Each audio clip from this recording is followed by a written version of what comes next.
whom I have unparalleled admiration. I think he's certainly the most original actor of his or any other generation. I think he's a complete iconoclast with an imagination that is staggering and boundless. Dom Senna, whose films I'd seen and admired. I knew I was in really good hands. Chuck Rove and Alex Gardner. I knew that these guys are, AAA list paper.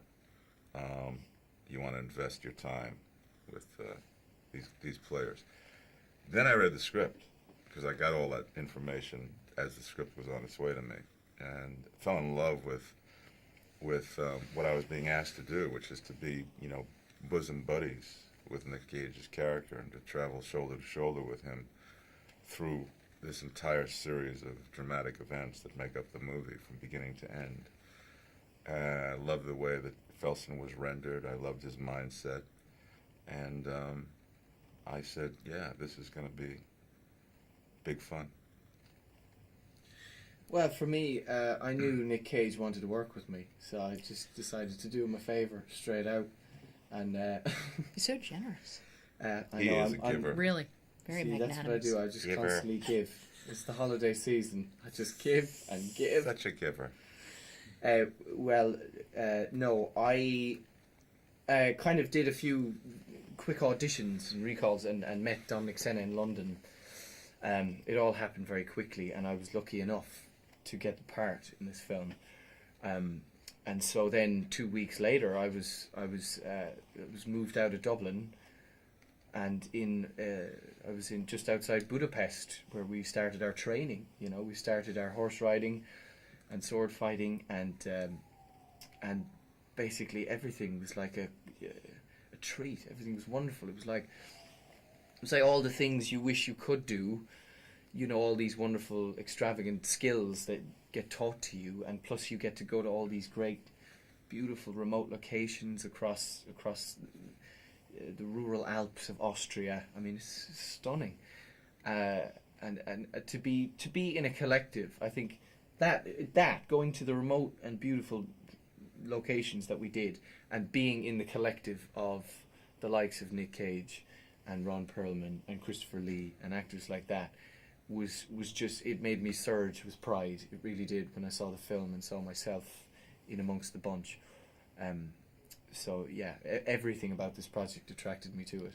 And in that vein, what kind of working with iconoclasts, what kind of things did you learn from these guys? Well, I think the main thing I learned, don't tell it, was how to mix a Stoli and Coke, which is, it's an art in itself. Who taught you that? You did, sir. You did. You're a wise man. I never put Coke in it. Why would I want to ruin a perfectly good Stoli with some Coca-Cola? Maybe I was just too delicate. Was that a little product placement there? Yeah, we can really use that. The official name. The movie's not quite paid for yet. But I think consciously I was saying that the main thing I learned was how to maintain stamina and patience, which is an art when you're making movies like this, because when it's this size, it's this epic thing that you're part of. There are so many other moving parts, and so you inevitably wait around for hours at a time, and sometimes you can get caught up in the attention and the stress of it all. But these guys just let it happen around them and very much maintain their own calm composure, and I think that's very, very important to your performance, and you don't let any of that get you down. But yeah, that was the thing I consciously took away from it. But just watching them and watching that experience, I'm sure taught me a lot. And I'm curious how much preparation went into a big part of the movie is the buddy story between your character and Nick's character, and did you spend a lot of time creating the backstory and kind of developing the rapport between you two, or was it more just kind of off the page? Well, there was plenty on the page, but there was also an awful lot that we were asking the audience to buy into that wasn't on the page, and so we had this uncommon luxury of being invited to the location 3 weeks prior to starting the filming of the film, which was part like the best summer camp you've ever seen, with horseback riding and sword fighting and basket weaving and and Knitting, synchronized swimming boozing. and That's- a yeah. couple of things I can't mention. And then, these roundtable discussions where we're reading the script, we're talking about what works, what doesn't work. Nick and I felt that it was imperative that we identified the specifics of our history together.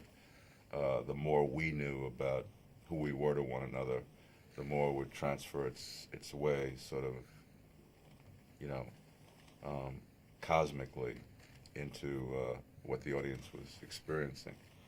So that's the luxury, and it was time very well spent, because by the time we got ready to commit to film, we all had a well articulated sensibility about the movie we were all making. And talk to me about a lot of people have a fascination with this time period, the medieval knights, the Crusades. Did you have a previous kind of interest in this time period, and did it, delving into the story, did it make you that much more happy that you were born during this time period? Or Well, it certainly made me happy that I was born during this time period, because, when you're out in the locations, you suffer the elements quite a bit. But we were, of course, quite protected, anyway, and not sleeping rough and doing basically what these guys did. But it showed you the impossible existence of people, I think, in that time, because they had absolutely no antidotes to anything. Any mild affliction would result in death for these people, because they had no medicine, they had no technology, and any technology that was put forward or publicized was deemed irrational and heretic, and the person would be burned, or hanged. And it was a time of superstition.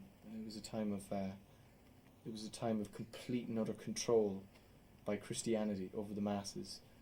It was fascinating. It was a fascinating time of almost of ignorance, in a way.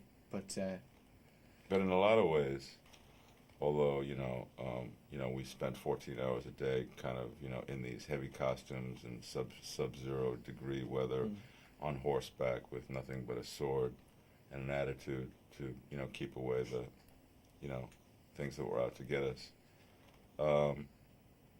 And now we have all these creature comforts here in the 21st century. But if you really, really look at the circumstances, the backdrop of this thing, it's an institution that is identifying an enemy by